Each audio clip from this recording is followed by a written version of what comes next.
Isa na namang mapagpalang araw, mga kataba. Luluto tayo uli ng ating, alam niyo na, pagkatapos ng karne, anak, ano? Isda naman. Tsaka, gulay.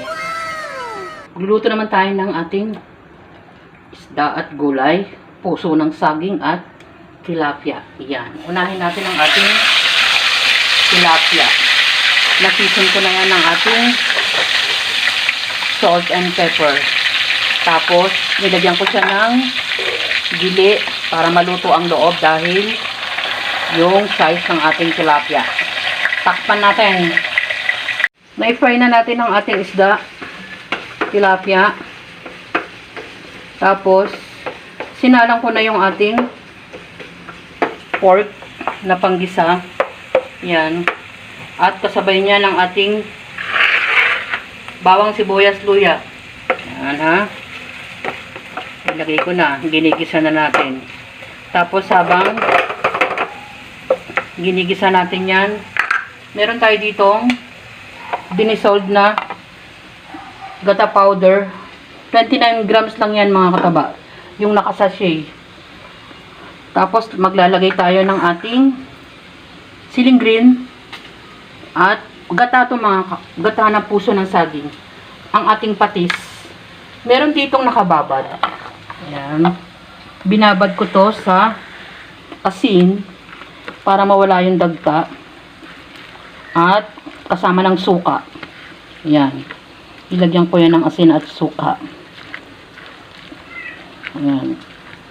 Saka natin hugasan bago natin isalang dito sa ating ginigisa. So, ganoon, mga kataba. Ayan. Wala nang ano yan. Nababawas na yung halos dagta niyan. Ayan. Balikan niyo ako. Hugasan ko muna.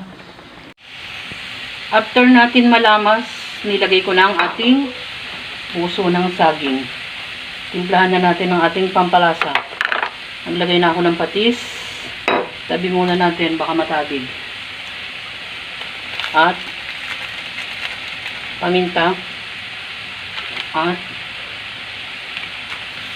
Ajinomoto. At siling red.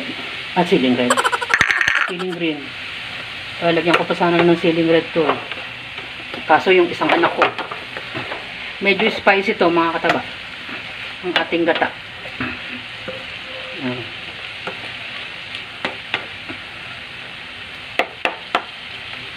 Pwede na nating ilagay ang ating yung 29 grams.